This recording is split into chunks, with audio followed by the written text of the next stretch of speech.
For 40 days, the most wanted man in South Korea lies forgotten in a regional morgue, dismissed by local police as a typical unhoused man. On June 12th, in a densely overgrown plum orchard in Suncheon, detectives from a violent crimes unit stand over a nearly 80% skeletonized corpse. Tasked specifically with hunting a fugitive billionaire, they commit a staggering display of forensic negligence. The rotting bones are draped in an exorbitant Italian Loro Piana jacket and high-end Washiba designer shoes.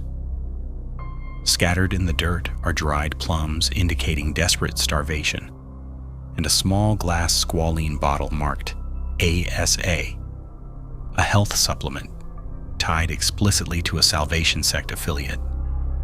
Yet the detectives ignore the glaring juxtaposition of the luxury clothing, fail to recognize the sect's branding, and literally toss aside an expensive walking stick found at the scene.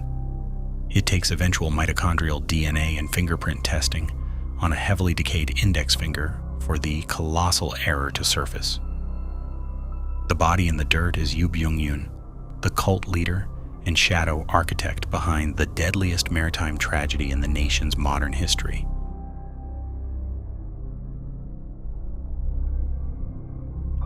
On the morning of April 16, 2014, the nation watches in paralyzing horror as a disaster unfolds live on television. The Sewol, a towering 6,825-ton passenger ferry operated by Cheonghae Marine, slips beneath the freezing, turbulent waters of the Jindo coast. The initial public narrative speaks of a tragic, unavoidable maritime accident, heavily focusing on the treacherous geography of the region. The disaster occurs in the Maenggol Channel, a notoriously perilous stretch of water located between Jindo Island and the Maenggol Archipelago in the Yellow Sea. In native maritime lore, this specific channel is deeply respected and profoundly feared. It boasts the second fastest tidal currents in all of South Korea, second only to the legendary Uldolmak Strait, where Admiral Yi Sun-sin famously defeated the Japanese Navy. The water here does not merely flow. It churns, boils, and creates highly unpredictable subsurface vortices that can easily throw even a well-balanced ship entirely off its course. The public is initially led to believe that the vessel simply succumbed to these fierce external currents. The narrative presents a clean, devastating structural failure where the raw power of the ocean overpowered human engineering, completely free of human malice or systemic neglect.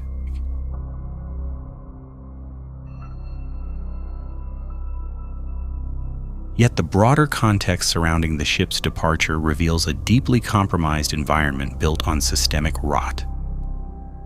In the early spring of April 2014, the Republic of Korea is a nation operating at a blistering, unrelenting pace. It is driven by an economic ideology that explicitly prizes rapid expansion over regulatory caution. The socio-political atmosphere of the country is heavily skewed toward aggressive deregulation, privatization, and corporate enablement. This movement is championed by the administration of President Park Geun-hye under the sweeping, highly promoted banner of the creative economy, or Changjo Gyeongjae. It is an era defined by a relentless drive for macroeconomic expansion. The traditional, deeply ingrained Korean ethos of pali-pali, translating to hurry-hurry, has not only dominated daily social interactions, but has also dangerously permeated the regulatory frameworks of the state.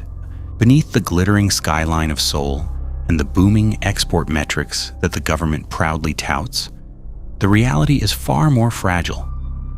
This systemic corruption is most starkly visible in the phenomenon known locally as gwanfia, a portmanteau of the Korean word for bureaucrat and mafia. This deep state nexus consists of a revolving door of retired maritime officials, Coast Guard officers, and shipping magnates. They continuously collude to ensure that safety regulations are treated merely as bureaucratic suggestions rather than life-saving imperatives. government oversight agencies are routinely staffed by the very individuals they are meant to police. This creates an incestuous environment where corporate profit margins consistently eclipse public safety.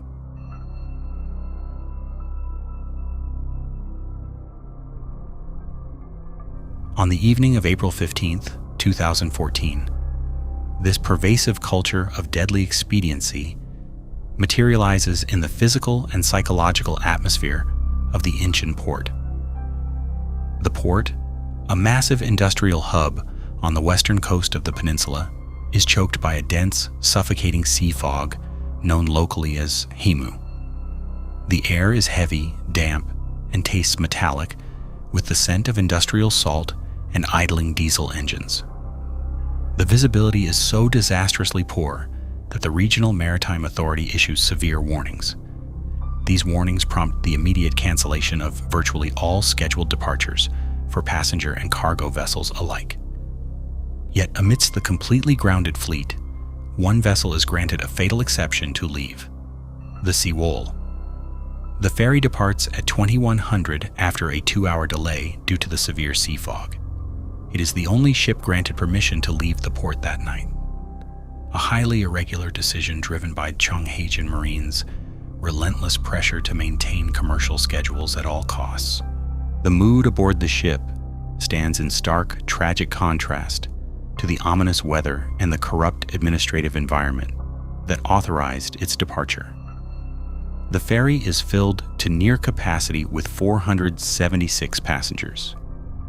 The overwhelming majority of these passengers are 325 high school students and 14 teachers from Danwon High School in Incheon, an industrial working-class city located just south of Seoul.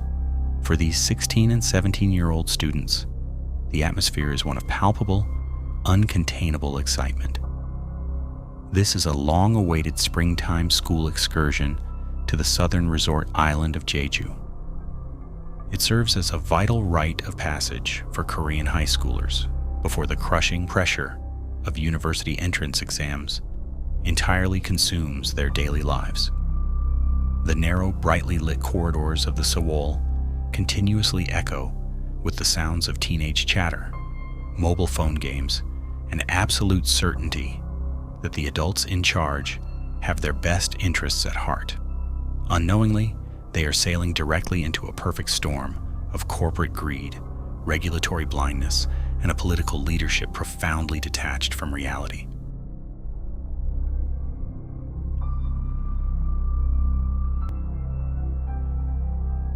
The official narrative of an unavoidable natural accident begins to fracture as maritime logs, automated data, and native search protocols are closely scrutinized.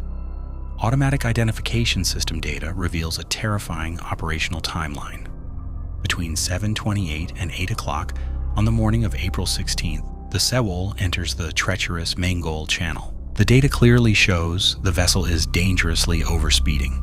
The ship maintains a velocity of 39 kilometers per hour, or 21 knots. This is its absolute maximum mechanical speed, maintained in a desperate, reckless attempt to make up for the delayed departure from Incheon. Experienced helmsmen later testify that the standard safe speed for this dangerous passage is merely 16 to 18 knots. At exactly 0826, the ferry makes a fatal right turn in the rapid currents. The vessel over-rotates, carving a violent J shape in the water, and begins to list heavily to the port side.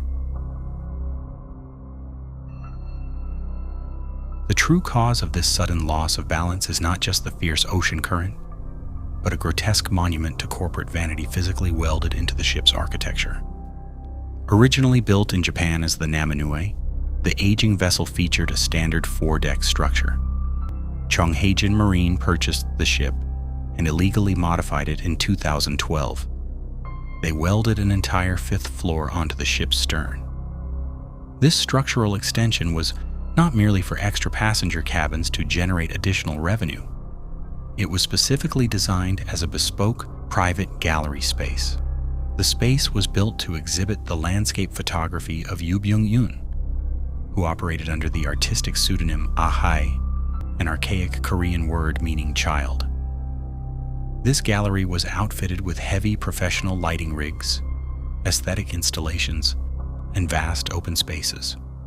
This immense weight fatally shifted the ship's center of gravity upward, making it dangerously top-heavy.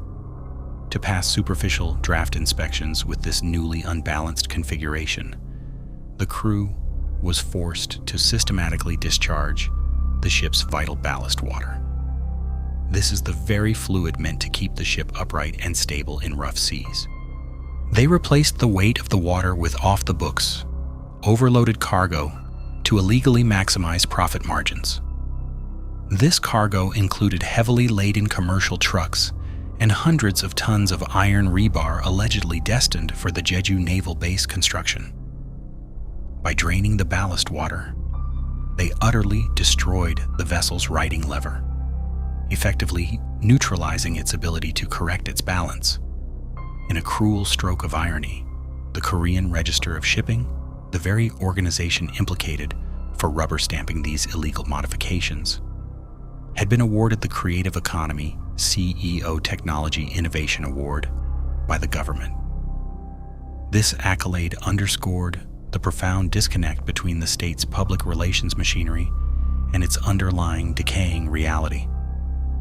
When the inexperienced third mate ordered a sharp turn, the top-heavy, unballasted ship simply tipped over. The fierce external currents merely exacerbated the violent shift of its poorly secured, overloaded cargo, effectively turning the ocean's geography into an active, lethal participant in the capsizing.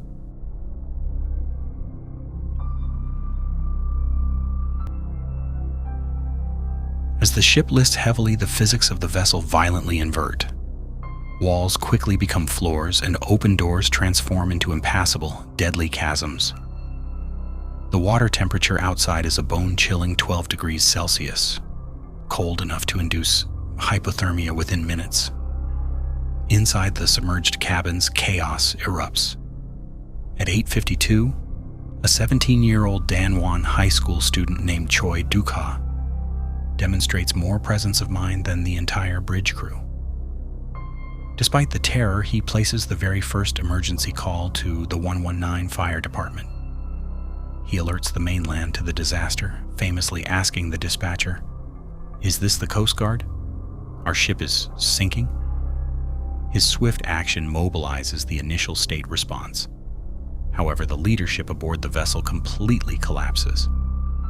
Between 9:30 and 10:15, Captain Lee Jun-seok, a 69-year-old contract worker, descends into a state of paralyzed self-preservation. Lee is a direct byproduct of the neoliberal maritime policies that allow shipping companies to hire temporary underpaid captains to pilot massive vessels, saving corporate money at the direct expense of safety and experience.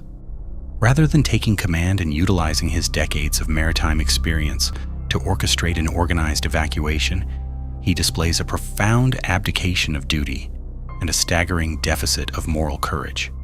He and senior bridge crew members abandon the vessel. They scramble down the listing hull and leap into the first arriving Coast Guard rescue boats. Concurrently, the ship's intercom systems are left repeatedly broadcasting fatal instructions to the hundreds of obedient students below. Do not move from your current locations. This catastrophic directive ensures the ship remains balanced just long enough for the bridge crew to execute their own cowardly escape. While the captain abandons his post, lower-level staff and devoted teachers step into the terrifying void, standing in stark, shining contrast to the cowardice of the bridge crew.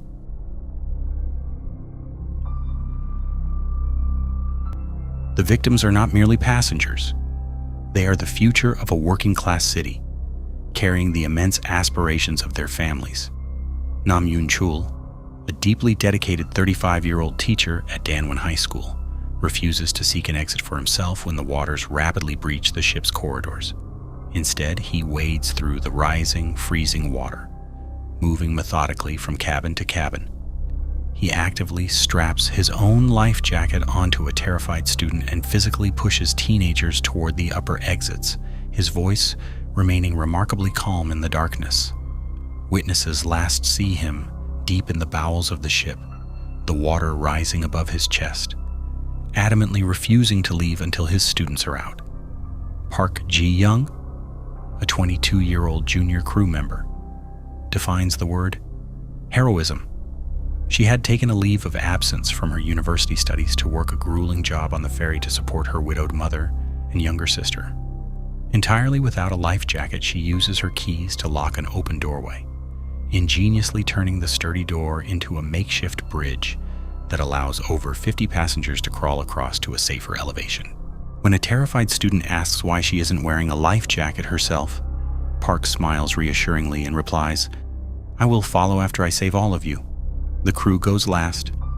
She is later designated a national martyr, lauded even by foreign heads of state, including Barack Obama, for her profound grace under unimaginable terror. Choi Hye-jung, a young, vibrant teacher on her very first school trip with her first homeroom class to coordinate her students in the dark, tilting corridors. She manages to physically push over 10 of her students to the upper decks before the freezing water consumes her position. Young Sha-wung, a 17-year-old student, gives his own life jacket to a friend and actively dives into the flooding cabins to search for others, never to return. Yang Un-yu, another student, makes it to the safety of the upper deck but voluntarily turns back. She descends into the submerged hull to pull out her trapped classmates, sacrificing her own life in the process.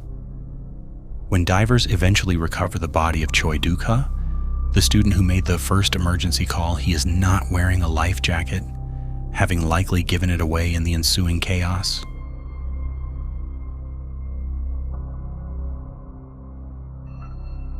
As the tragedy unfolds at sea, an even more disturbing void appears at the highest apex of government.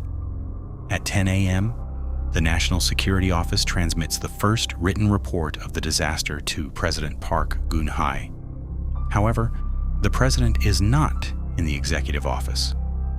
She is isolated in her private residence bedroom, entirely removed from the operational chain of command.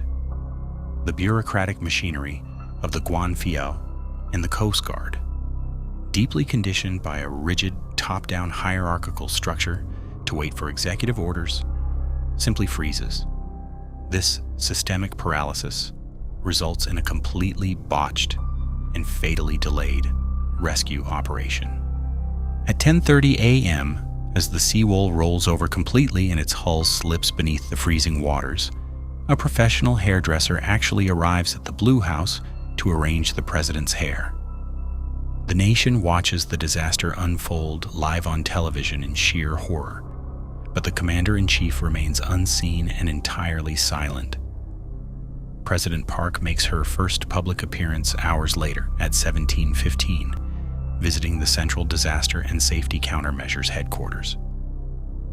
She asks a chilling question that reveals her total lack of situational awareness and an absolute failure to comprehend the reports given to her earlier. The students are wearing life jackets, so why is it so hard to find them? The investigation mechanics reveal a chaotic spectacle marred by extraordinary police incompetence, religious fanaticism, and a government desperate to hide its own systemic negligence.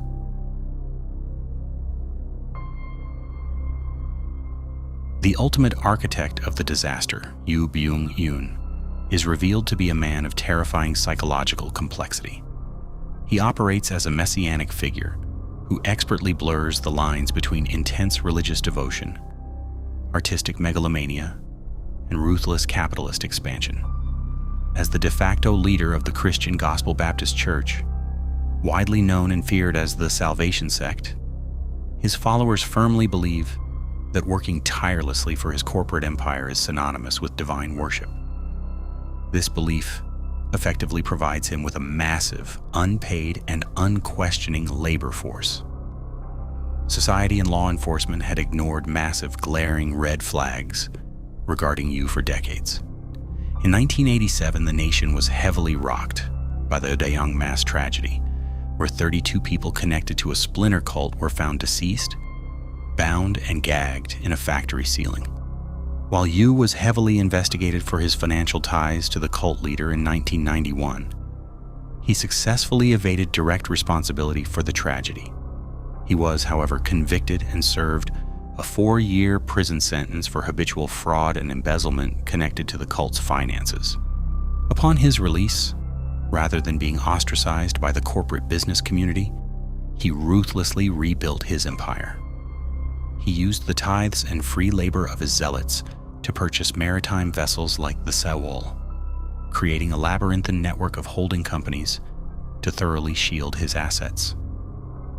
He demanded absolute, utter subservience from his corporate executives, who permitted the fatal modifications to the Sewol purely to satisfy his vanity and artistic delusions.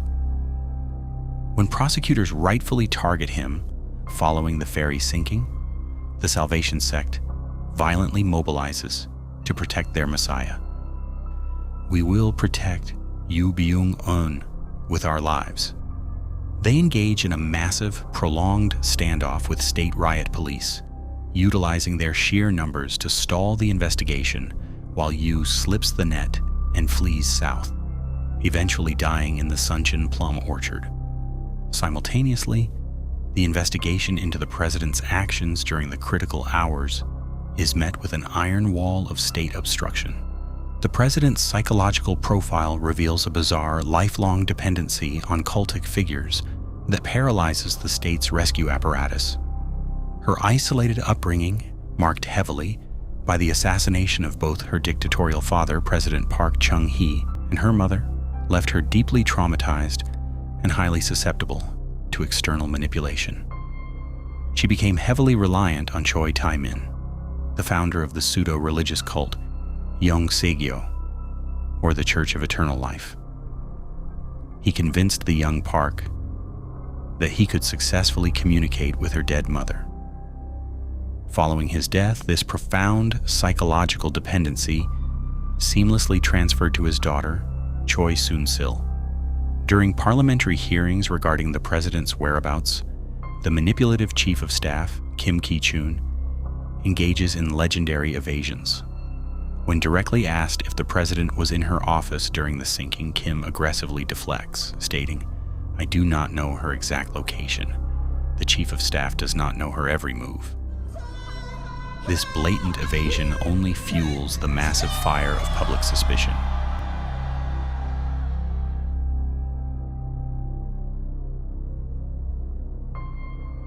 The intersection of extreme national trauma and absolute governmental opacity births a cultural landscape where official facts and wild street rumors fiercely collide, effectively tearing the country apart.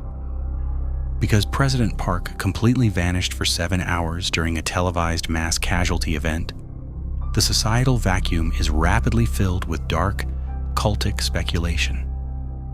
The most pervasive street rumor asserts that the Sewol sinking was an orchestrated human sacrifice. The date of April 16th coincided roughly with the 20th anniversary of the death of Choi Tae-min, the cult leader who had controlled Park's youth. Rumors explode across native message boards that Park was partaking in a secret shamanic ritual, a gut pan inside the Blue House. It is heavily speculated that she was attempting to resurrect or honor Choi by utilizing the souls of the drowned students as a massive offering. While prosecutors eventually prove she was simply idling in her bedroom, receiving late paper reports and getting her hair done, the chilling fact that the South Korean public found a human sacrifice ritual entirely plausible speaks volumes.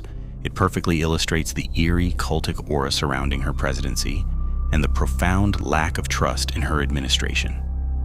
Furthermore, independent documentaries like The Day the Sea, directed by Kim Ji-young and heavily endorsed by influential media figures like Kim Eo-jun, popularize an external force theory. This theory argues that the ship's AIS data was manipulated by the state, and that the vessel was dragged down by an external force, potentially a submarine hooking onto its anchor. Investigative outlets systematically debunk this, proving the internal cause was a stuck hydraulic solenoid valve in the steering gear. But the external force theory remains wildly popular among those who fundamentally distrust the state. It takes the eventual historic impeachment of Park Geun-hye and a subsequent raid on the Blue House by special prosecutors under the Moon Jae-in administration to uncover the absolute truth. The mechanics of the investigation reveal that the Blue House intentionally forged the timeline. They altered the official time of the first report from 10:15 to 10 a.m. to falsely make the president appear more responsive.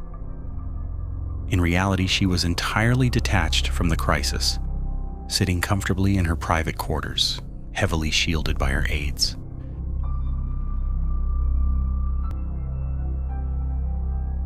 The judicial hammer eventually falls heavily on the immediate perpetrators, though many victims' families argue it completely fails to crush the systemic roots of the disaster.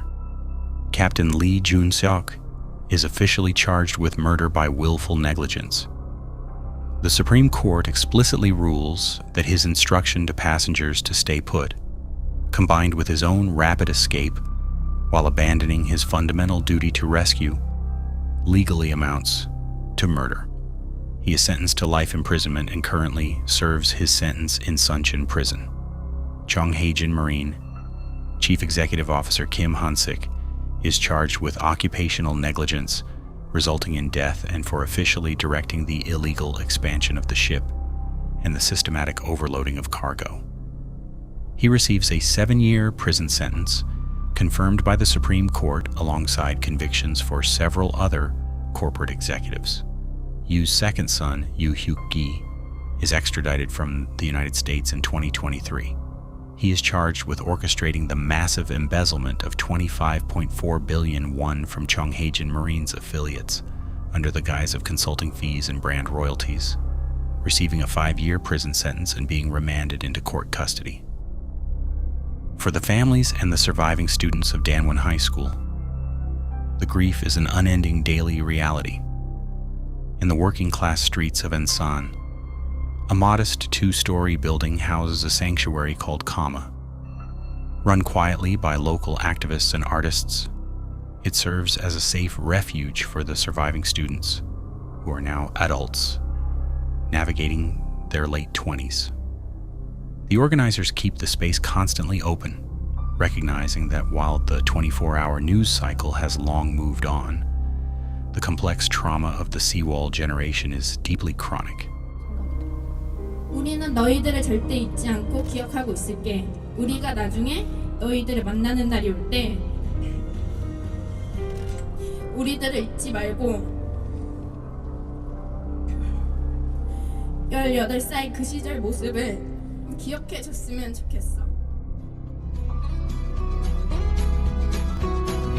봄이 왔네요. 우리가 처음 만났던 그때 한 그대로